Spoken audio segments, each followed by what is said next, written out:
Little Fox. A Christmas Carol, Part 1. Late in the afternoon one Christmas Eve, Ebenezer Scrooge and his clerk Bob Cratchit were hard at work. Ebenezer Scrooge was perhaps the cheapest, most cold-hearted, mean-spirited man that ever lived. He had no friends. On the street, not even the beggars would beg from him. Cratchit was a good and honest man, but working for Scrooge had kept his family poor. Cratchit was working as hard as he could, but it was difficult because Scrooge kept the office terribly cold. He was too cheap even to buy coal. Suddenly, they heard a cheerful cry. Merry Christmas, Uncle! It was Scrooge's nephew. Being surprised, being interrupted, and hearing the words, Merry Christmas, all angered Scrooge. "Ah, humbug!" he replied. Christmas a humbug, Uncle? His nephew laughed. "Christmas is for fools who waste their money. Grunted Scrooge. There is no profit." To this, his nephew replied, Christmas is a time to remember the birth of Jesus and to be kind, forgiving, loving, and pleasant to others. It is a time to know that all people are brothers and sisters. While it may not bring me profit, I say God bless Christmas. "Ah, humbug!" Scrooge replied. With a smile, his nephew asked, Would you at least come to dinner with us tomorrow? "No, I will not. Now, good afternoon." snorted Scrooge. Merry Christmas, Uncle. Replied his nephew with a smile. With that, his nephew left, and two gentlemen walked in. "Mr. Scrooge, we are taking a Christmas collection for the poor," said one of the gentlemen. "Many have little or nothing to live on." To this, Scrooge replied, Are there no prisons or workhouses? "Mr. Scrooge, most people would rather die than go to those terrible places." replied the gentleman. If they would rather die, then fine. Declared Scrooge. Let them die. I will not waste my money on helping people who are lazy. Good afternoon, gentlemen. Shocked and disgusted, the men quickly left. Then, looking at his watch, Scrooge realized that it was time to close the office. I guess you want tomorrow off, said Scrooge with a sigh. It is Christmas, sir, replied Cratchit. Ah, humbug! It is a poor excuse, said Scrooge. You'd better be here very early the next day. With that, the office was locked, and Scrooge went home to his dreary, lonely house. Scrooge once had a partner named Jacob Marley, but on Christmas Eve, 7 years before, Marley had died. Marley and Scrooge were similar in that they both had no friends, no family, and no hearts. Scrooge was the only one at Marley's funeral, and even he was not very sad. In fact, shortly after Marley died, Scrooge completely stopped thinking about him. That is why it was quite strange that, when Scrooge arrived at his house, the old knocker on his front door turned into the living face of Jacob Marley. Startled, Scrooge looked again and saw just a knocker. Pooh-pooh, said Scrooge, thinking that he was acting silly. Without another thought, he entered and sat by a very low fire. Suddenly, an old servant bell next to the fireplace began to ring loudly, giving Scrooge a shock. This was followed by a terrible noise, and then, through the locked door, came a ghost. What do you want? Declared Scrooge, trying to sound stern. "Much," said the ghost. Who are you? Asked Scrooge. "Who was I? Replied the ghost. I was your partner, Jacob Marley. Listen carefully, Ebenezer," said Marley sternly. "In life, everyone must love others and help those in need. If not, after death, he is condemned to search the earth. I spent my entire life in our office counting money, and I never knew love or charity. Now I must wander the earth, trying to make up for my selfish life, but it is too late. I see a poor woman with no food for her babies. I want to give her some money, but I can't. I must sit and watch her suffer.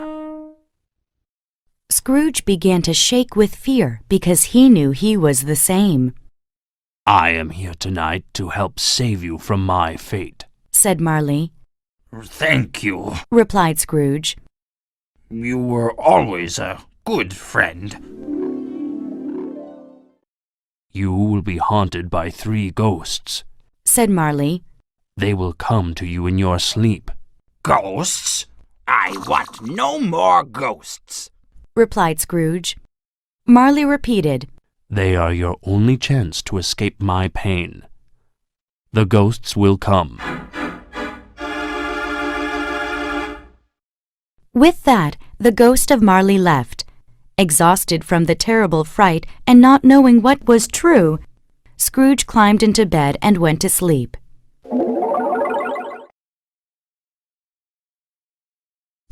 A Christmas Carol, Part 2. Scrooge awoke to a bright light. In front of him was a strange old man. In some ways he looked ancient, but he had young childlike features and was dressed in summer flowers. Are you the first ghost that Molly predicted? Asked Scrooge. Yes, I am the ghost of Christmas past, replied the ghost. Tonight you will see images of your past, but they will have no awareness of us. Come with me. The ghost kindly took Scrooge's hand and walked into the past. Scrooge could hear his old employer, Mr. Fezziwig, yelling out, Ebenezer! Dick! Come here, boys! No more work for today. It's Christmas Eve. Give me a hand and let's clear away the desks for a party. Old Scrooge could not believe how young and happy he used to look. Well, it was a grand party. Mrs. Fezziwig, the cook, and the maid came in with food and drinks for everyone. Then the rest of the men and women who worked for the company were invited. They had a dance and a feast. Scrooge danced with the prettiest girl all night. Old Scrooge shed a tear as he remembered the happy old days. We must move on, said the ghost of Christmas past. Can't I just have a few more minutes? Pleaded Scrooge. I'm sorry, replied the ghost.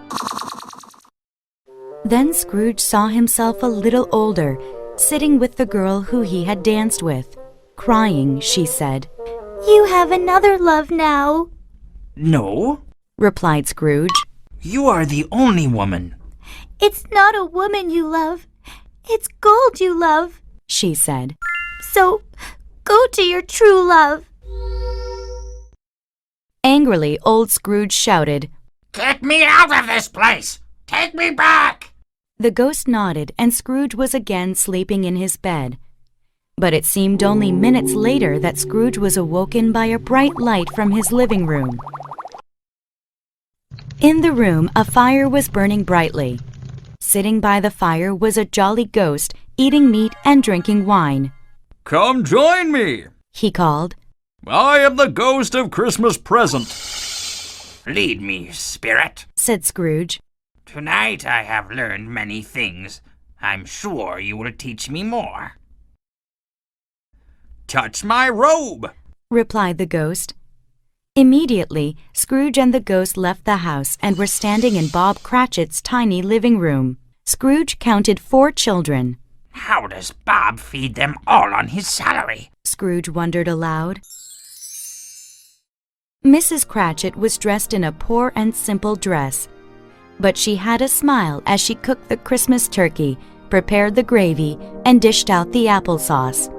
Where is your father? She asked. Church should be finished by now. Here he comes! Shouted 4 children at once. In came Bob Cratchit carrying Tiny Tim. Tiny Tim was very sick, and his legs never did work. But Bob loved him because he had a gentle heart. Soon all 7 were seated and ready to eat. Scrooge had never seen such a warm and loving sight. Even though their clothes were nearly rags and their house was humble, it was the most handsome family Scrooge had ever seen. At the end of the meal, Bob raised his glass, saying, "A Merry Christmas to all of us! God bless us!" Then Tiny Tim repeated, God bless everyone. Surprising Scrooge, Bob said, "To Mr. Scrooge, who gave us the money for this meal." Mr. Scrooge? No, replied his wife. He gives us almost nothing. Bob looked sternly at his wife and said, "It's Christmas." Fine, said his wife more politely. To Mr. Scrooge. At that, the ghost touched Scrooge and they were in another house. He could hear the laughter of his nephew. He said that Christmas was a humbug, cried Scrooge's nephew. Shame on him.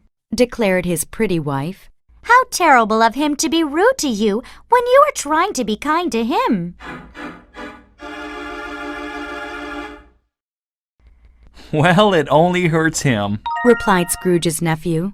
Here we sit with each other in good food, and he is in his lonely house. I feel sorry for him. Well, don't, exclaimed his wife. Bah humbug to him. And they laughed. Even old Scrooge laughed. He was a humbug, but he would change. Then the scene faded, and the ghost of Christmas present flew him all over the city. They went to hospitals and workhouses and saw children suffering. In the streets they saw men and women freezing, but in the jails they saw the worst misery of all.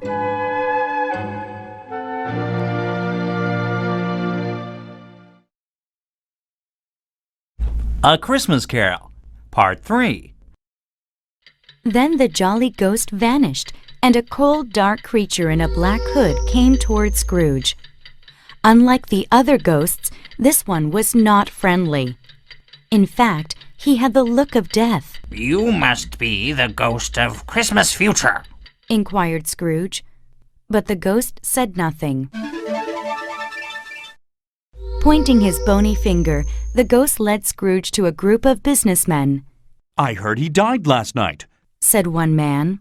I wonder who will get his money, joked another man. He hasn't left it to me. That's all I know, said the first man, and he walked off. Why are you showing me this? asked Scrooge. But still the black ghost said nothing. Then they went to a group of servants. Since he's dead, he doesn't need this. Quick, let's each take something, declared one maid. He doesn't have any friends to claim his things, she continued. We worked in his miserable house, so we earned it, said another. Scrooge watched in disgust as the servants divided silver spoons and other expensive things among themselves. Scrooge turned to the ghost, saying, I see. This could be me if I do not change. The ghost of Christmas future took Scrooge to Bob Cratchit's house. This time, there was less joy there. Did you visit Tiny Tim today, Father? asked one of the children sadly. Yes, and I brought some flowers for his grave, he replied. It is beautiful there, said Bob with a tear. For the first time ever, Scrooge felt true sorrow in his heart. Poor Bob, he thought. He did love that boy. Then, leaving that scene, Scrooge and the ghost traveled to a dreary graveyard. The spirit brought him to a grave where a coffin was being placed. There was no one there except a workman. Before Scrooge would look at the name on the new gravestone, he asked the ghost, Spirit, tell me this. Are these the things that will be, or the things that might be. The ghost made no response. Scrooge continued. But if a man changes, then surely his future changes, right? If not, why would you visit me? The ghost pointed to the grave. There on the gravestone was his name, Ebenezer Scrooge. With a loud cry, Scrooge declared, This is not I! I am not this lonely man! No! I will honor Christmas in my heart and try to keep it all the year. I will live in the past, the present, and the future. I will love others and help the poor. Please, give me another chance, pleaded Scrooge. At that, the dark ghost faded away in a puff of smoke. Scrooge found himself back in his bedroom. It was a bright, crisp morning. He was alive and a completely new man. He opened his window and shouted to a boy walking along the street. My good boy, what day is it today? Why, it is Christmas, replied the puzzled boy. Excellent, shouted Scrooge. I haven't missed it.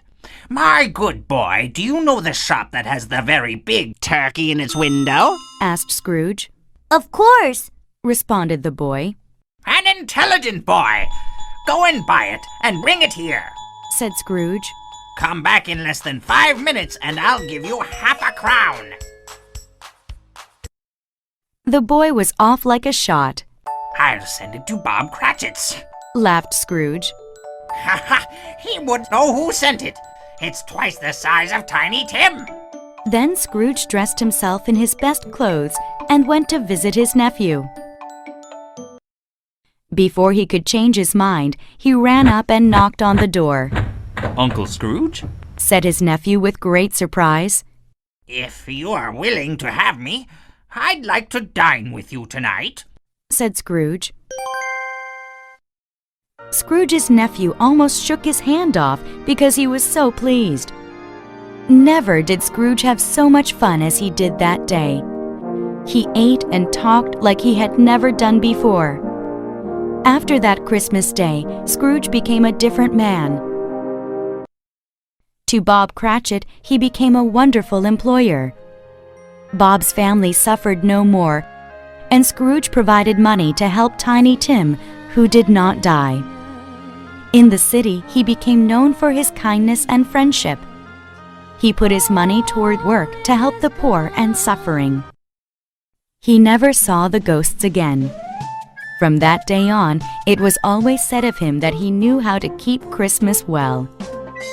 May that be said of all of us. And as Tiny Tim said, God bless everyone.